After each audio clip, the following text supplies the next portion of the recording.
From walk-off home runs on the diamond to walk-off miracles on the gridiron, here are the top 10 HBCU sports moments of the year. At number 10, we have the inaugural Unity Classic between 13th-ranked Virginia Union and the Edward Waters Tigers. There was no shortage of offense on the day as Noah Bawden opened the scoring with a 53-yard bomb to Isaiah Jean-Baptiste. Towards the end of the second quarter, Curtis Allen would run it in for 12 yards out to score his second touchdown of the game. The game would be tied 14-all at the half. The Tigers would come out with trickery in the third quarter, using a double pass to Isaiah Jean-Baptiste to put themselves up by 7. Then running back Brady Tillman would cap off the quarter with a 70-yard touchdown to put Edward Waters up 2 scores. Is going downfield into Virginia Union territory is Brady Tillman, who goes all the way! Union trailed E-Dub by 14 with 6 minutes to go. Then R.J. Rosales found Jeremiah Francis in the end zone to bring it within 1 score. The following possession, Lamumba Howard recovered a fumble and took it 51 yards back to the house to tie the game at 38. But the defenses today, Marvin, first defensive score of the day. Then on the ensuing kickoff, this happened. Don't leave just yet. Don't leave. So, the return is moving to midfield. Oh my gosh. Is he going all the way? Is Antonio goodness. Russell all the way to He's the not house? gone. Kyron Jackson took the kickoff 90 yards back to the crib, putting the Tigers back up by 7. The next possession, Rosales found Francis again from 23 yards out to tie the game with 57 seconds to go. Time, it is good. And that's a for touchdown. the touchdown. Then wide receiver Mekhi Lovett made the play of a lifetime, bringing down a 30-yard pass in triple coverage. Looking for it. All the catches made in triple coverage. Are you kidding Mekhi me? Lovett with the grab. That play helped set up Ryan Game for the game-winning field goal. The kick. It's up. It's good. The Tigers got their first 3-0 start since 1964 and knocked off the number 1 team in the HBCU mid-major. At number 9, we have Keely Spooner walking off Alabama State to send FAMU to the SWAC championship. To the count. Here's the pitch.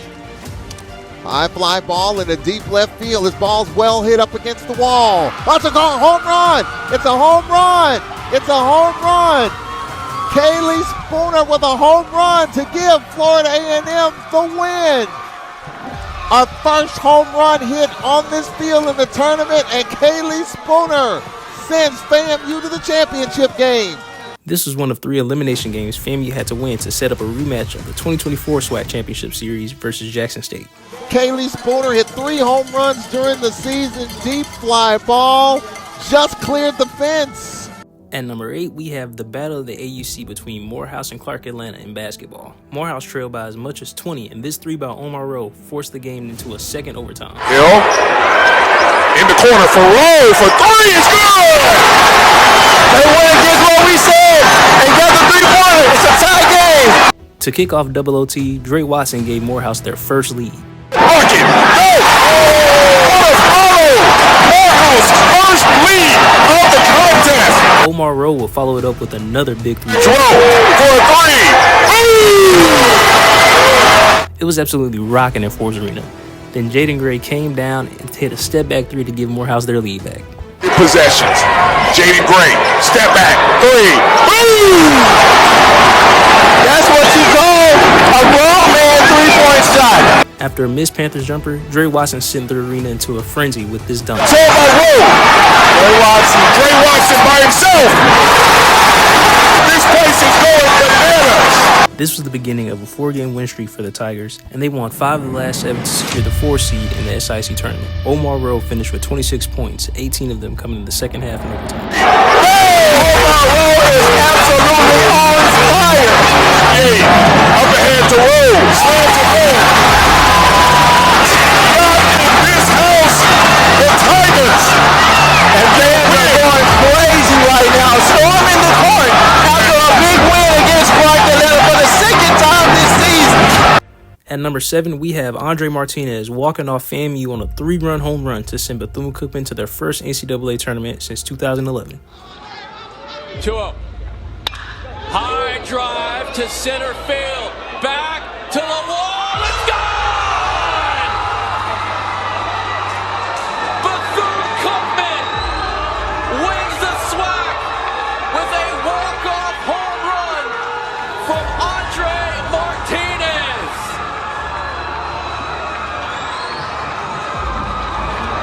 Do I need to explain what feast or famine means? saw it. Bethune's not a team that's going to score one run. They were going to do extra bases. And wow.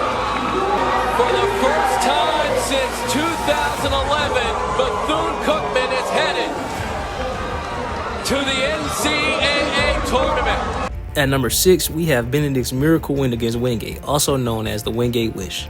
The Tigers trailed by as much as 24, even into the third quarter, but they would score 25 unanswered, including this play right here. He'll just dump it down to Simmons. Simmons pump fakes.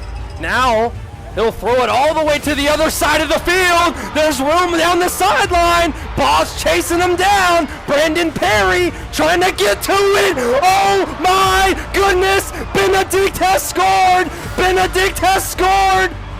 Holy cow. This moment set up a third matchup versus Albany State, this time in the second round of playoffs. At number 5, we have Alabama State defeating Jackson State in the SWAC championship and their win in the first 4 of the NCAA tournament. TJ Madlock put the icing on the cake with this step-back jumper to secure their win against Jackson State. Madlock goes with 7. Madlock puts it up and in. The dagger and the twist from Madlock. This was Alabama State's first SWAC basketball title in over a decade, and they punched their ticket into the NCAA tournament. Another close shave for the Hornets. Wins the SWAC.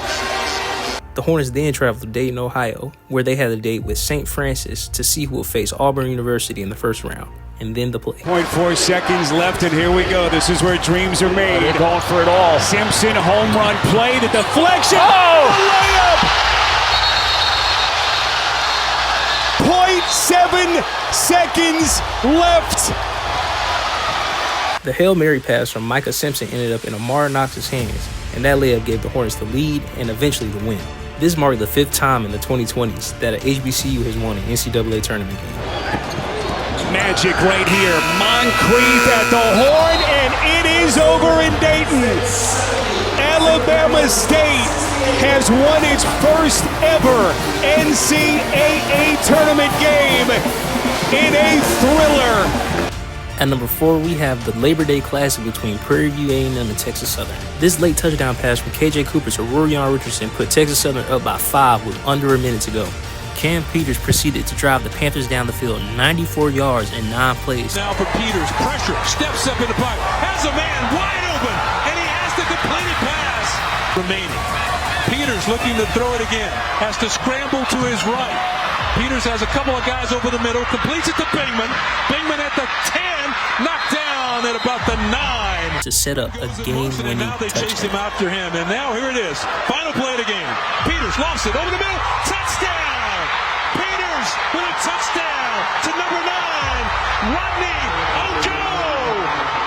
And the defensive player was in great position. He just couldn't find the football. He just did not look, but Prairie View has done it again. At number 3, we have the game that would become the SWAC East Championship between Jackson State and Alabama State. This game would see 5 lead changes in the second half and 2 in the final 5 minutes. Rip off chunks of yardage. Holtzclaws trying to flip his way into the end zone and does. The Tigers responded with an 18-yard touchdown pass from Jacobian Morgan to Nate Rimbert. Morgan going for the end zone, has a man into the hands of Nate Rimbert. 5th passing TD, and that one's so important because it puts Jackson State back on top. But the Hornets weren't out of it. Andrew Body led the Hornets down 71 yards to the 1-yard line in 44 seconds. And good lunch, timeout, they got to take a timeout. The Hornets had one final opportunity. Here it is, Body splits it over, Jackson State holds on, they survive the storm in a homecoming thriller. Number 3 does a great job coming across the Ashton formation. Taylor, give him his credit. He recognized it right away. His responsibility was running back. At number 2, we had Prairie View heading into Jackson State and winning the 2025 SWAC title. So now here on 2nd and goal, Peters looking for some space and he runs into the end zone. The first score of the game goes to the Panthers. Jackson State was looking for their 4th SWAC title in the last 5 years. And Morgan felt the pressure, plenty of real estate in front of him. He's going for more and into the end zone. But Coach Jackson and his Panthers were having none of it.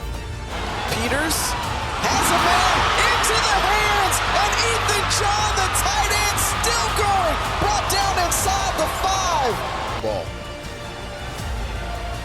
card. Back to pass, intercepted into the hands of Darryl Starling Jr., who has had an outstanding first half. On 3rd and 11 after that tackle for a loss. It's Cam Peters going deep, one-on-one coverage on the outside. There's that man, Josiah Rockwell. Quarterback. Only 4 receptions today for these receivers for Jackson State, and he's looking to the outside. And has him, and bringing it in. Late in the third quarter, Cam Peters refined Cam Bonner from 40 yards out to put the Panthers up by 2 scores. Against Alcorn and has a good back. Is that one sipped in there? Cameron Bonner walks into the end zone. But the Tigers showed no quit, and Ahmad Miller brought JSU back within 2. They go back to 27 and blue. This time, he's successful. Ahmad Miller punching ahead. With no timeouts in the 2-minute warning looming, Jackson State needed a stop on this 3rd inning. Unit trying to convert. Peters takes off, holding on to that football like a loaf of bread, but picks up a huge first down. That first down run would secure Prairie View their first SWAC title since 2009. Cam Peters had 394 yards on the day and will walk away with game MVP. And Coach Tremaine Jackson will become the first-year head coach to win a SWAC championship in the modern era. At number 1, there's no other than the 2025 Celebration Bowl between South Carolina State and Prairie View A&M. Prairie View was making it look extremely easy, jumping out to a 21-0 lead before halftime. Get a man out the wide open touchdown. And there's Bring him Peters. on the carry. That's Peters. That's Peters. He's Out the going. middle. Touchdown. Cameron Peters. It's going to be Cameron Peters. He's at the 5. He's going to walk in for the touchdown. Peters back to pass. Peters throws it. I got a man out there. It is caught. Touchdown. Prairie View. This is going to be a shot. One-on-one. Caught for the touchdown. Josiah Rockwell. What a throw. What a catch. Then as the second half started, momentum began to shift.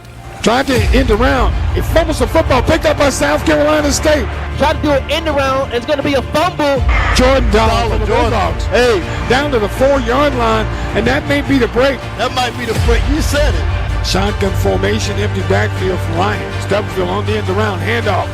Going to lower the shoulder and going to be in for the touchdown. Cutting inside. Touchdown, South Carolina State. Shotgun snap. Play action fake. Stubblefield throwing it long. Stubblefield got a man out there. It is caught down at the 10-yard line for South Carolina State. Nigel Johnson. End around handoff. It's a jet sweep. Cut inside. Spinning his way. Touchdown, Jordan Smith for South Carolina State. One play, the Bulldogs in the end zone. 2 quick scores here by South Carolina State. Pass looking left, throwing left. Wide open touchdown, South Carolina State. Bulldogs have come back within an extra point of time this football game up. What a great throw. Ryan Stubblefield. My goodness. It's 21 for Prairie View, 21 for South Carolina State. After going scoreless in the first 12 minutes of the quarter, Prairie View finally responded. Peters gets the snap, pump fake, looking to pass, has the open receiver, and it's caught for the touchdown. That's how you answer right there. In the end zone touchdown, Cameron Peters answers. But the Dogs came right back down and put more points on the board. Keeps it himself into the end zone. Ryan Stubblefield with the touchdown for South Carolina State. Bulldogs within a point of tying this football game up again. How about that? But PV came right back at him with a huge play. Line. One-on-one Now, out here. 12 seconds. On the clock, gets the snap off, has all day to throw. He's going to throw this one to the receiver. Bonner's at the 50. He's at the 40, at the 30, at the 20. He's at the 10. He's at the touchdown. I'm going to Maury Jones. That's an 80-yard pass play. Wow. So just like that, Prairie View. After an empty possession by both teams, South Carolina State's season came down to 1/4 and 15. Prairie View back to pass. Stubblefield steps up, throws it. Caught! Guess who? Jordan Smith at the 15-yard line. First down. With 2 minutes to go, Ryan Stubblefield found his favorite target. They snap it back to Ryan. Blitz coming. Ryan throws it out there. It is caught! Touchdown! Guess who? Jordan Smith. Ridgeview's Jordan Smith. Touchdown.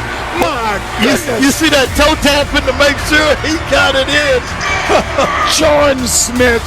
And the clock's going to wind out. And that's going to take us to some more football here in the Celebration Bowl.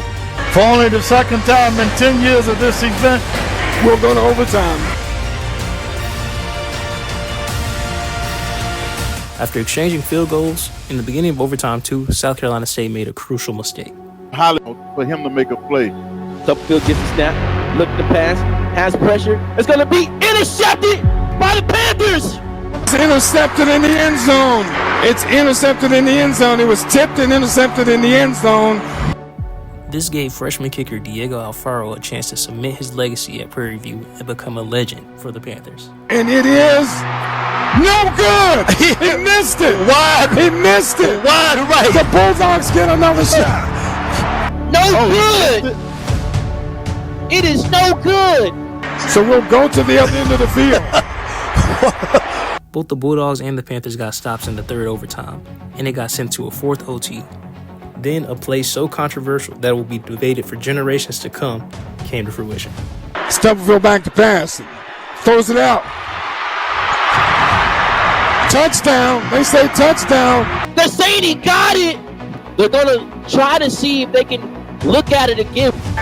So it has been quite an afternoon here in Atlanta. Now, I will tell you this. It's about where the ball is. The ball has to break the plane. But they're looking at it, and I don't know if it's enough to overturn it. Yeah, the ruling on the field was a score.